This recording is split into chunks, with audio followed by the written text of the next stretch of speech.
Je m'appelle Thomas Messias, je suis un homme blanc, cisgenre, hétérosexuel, et cet été, quelle que soit la météo, je vous emmène au soleil, sous cette chaleur écrasante qui n'est pas sans effet sur nos comportements. Dans chaque épisode de juillet-août, je reviendrai sur un film qui fait rimer été avec masculinité. Et le premier de cette série, c'est l'histoire d'un homme qui pète les plombs. Vous écoutez Mansplaining épisode 66.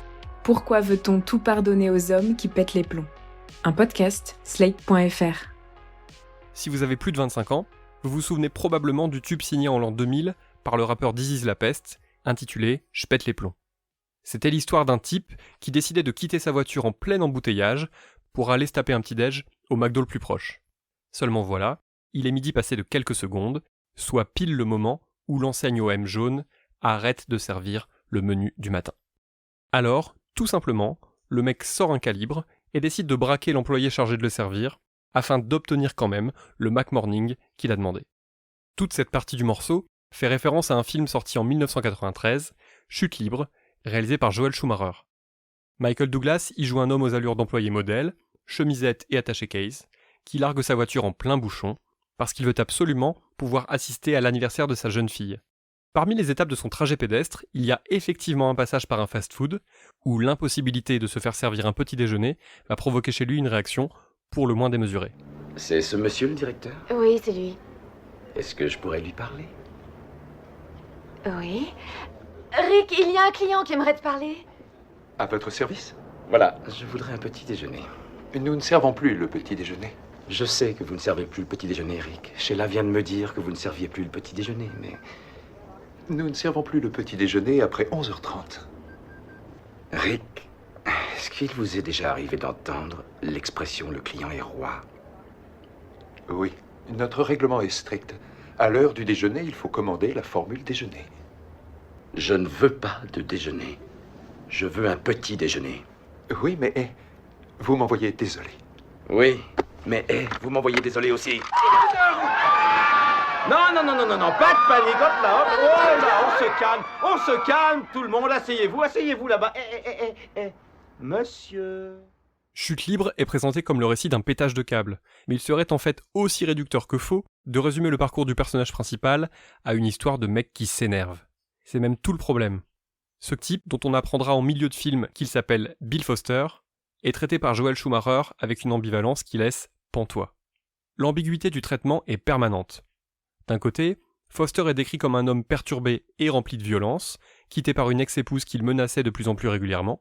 De l'autre, on sent que le film est traversé par une empathie croissante à l'égard de celui qui est aussi présenté comme une victime du système, un pauvre individu lâché par le système capitaliste, humilié de toutes parts, qui décide un beau jour de prendre sa revanche en s'adonnant à une violence totalement décomplexée. Avant même la scène du fast-food, Bill Foster s'illustre dans une petite épicerie, tenue par un homme d'origine asiatique. Pour une histoire de canettes de soda trop chères et de petite monnaie, notre anti-héros s'énerve. Et la façon dont s'exprime sa colère ne laisse aucun doute. Il est gorgé de haine en général, et de racisme en particulier. Je vous le paye 50 cents et vous me rendez 50 cents en monnaie. Ah, pas question. Si, question. Boisson, 85 cents. Vous payez ou dehors?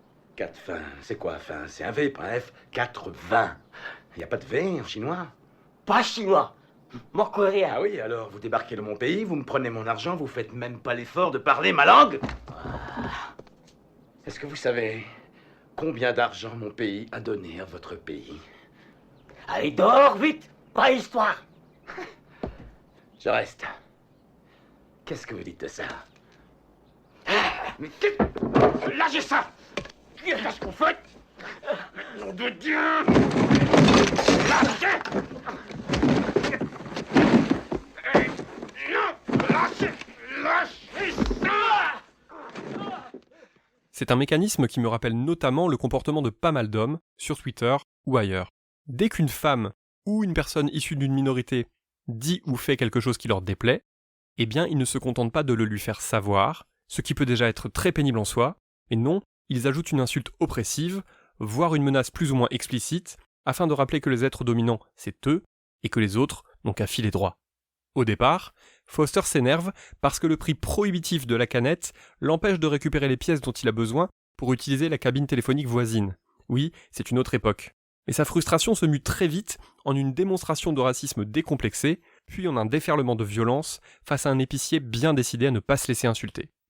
La façon dont se termine la séquence est également très intéressante. Après s'être défoulé sur l'épicier et sur son échoppe, notre personnage finit par payer la canette de boisson fraîche au prix qu'il estime juste, en mettant lui-même $1 dans la caisse et en récupérant la monnaie dont il a besoin.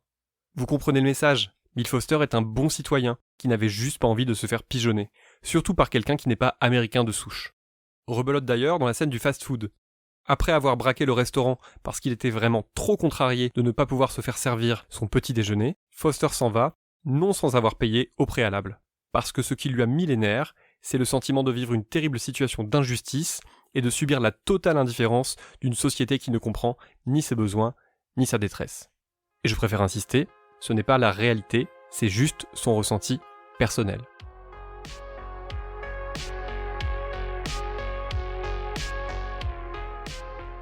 Précisons d'ailleurs que This Is La Peste, qui dans le clip de Je pète les plombs s'est même fait le look de Michael Douglas, ajoute en fin de couplet un passage qui n'est pas dans le film.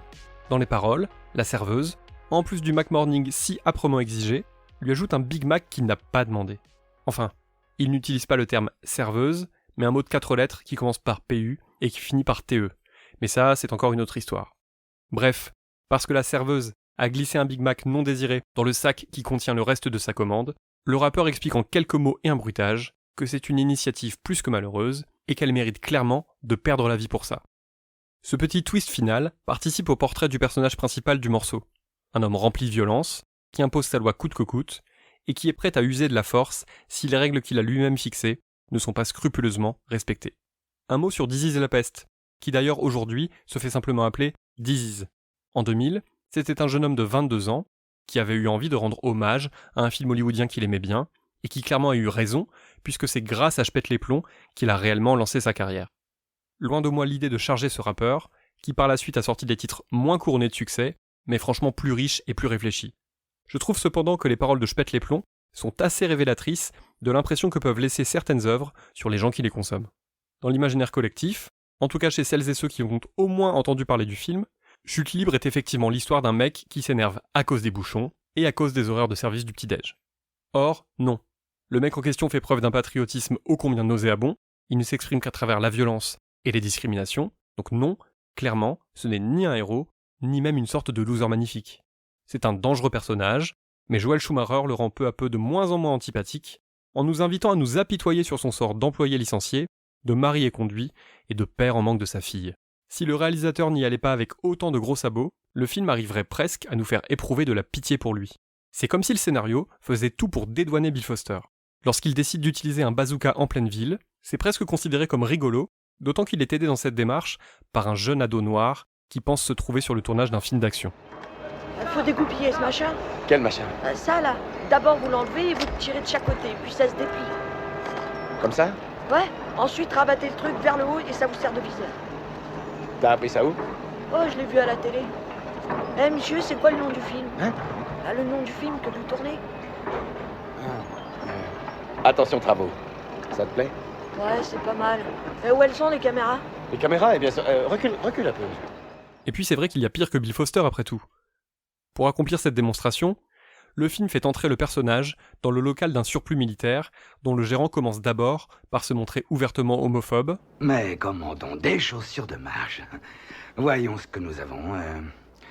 Celle-là, c'est le top niveau, conception scientifique et révolutionnaire et tout le tremblement. Un trou duc style protection de la nature certifie qu'elle ferait pas de mal à une belette, au cas où tu lui marches dessus. Mais moi, je dis que c'est pour les tapettes et les fiottes. Et ici, nous avons des Rangers de la guerre du Vietnam. Elles coûtent 2 fois moins, durent 2 fois plus longtemps. Et c'est l'idéal pour piétiner les pédales. Laisse tomber. Allez, viens, on s'en va. Et bonne journée, les hommes. Avant d'enchaîner en révélant son amour du Troisième Reich et du Zyklon B. Un point Godwin cinématographique très pratique, puisque forcément, à côté d'un nazi décomplexé, tout le monde a l'air plutôt humain, plutôt mesuré. Eh viens. Je vais pas venir n'importe qui là derrière. C'est mon stock privé. J'ai du super matos là-dedans.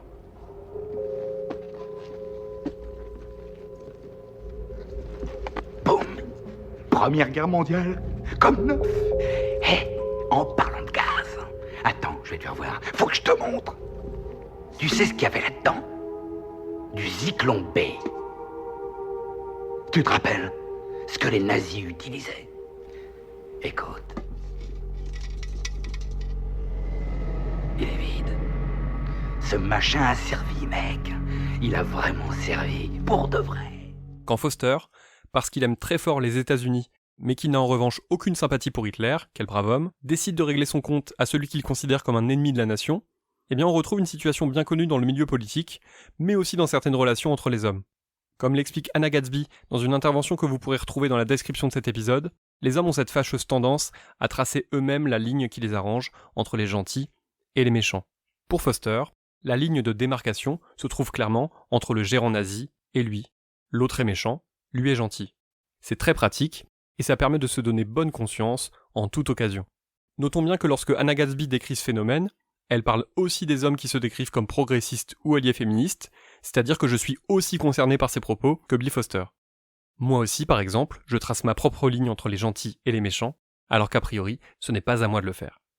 Je ne vous révèle pas la fin du film, mais elle tend elle aussi à humaniser Foster, à rappeler qu'il est un père de famille qui aurait voulu faire mieux, et aussi un brave type qui s'est juste trompé de route et de colère.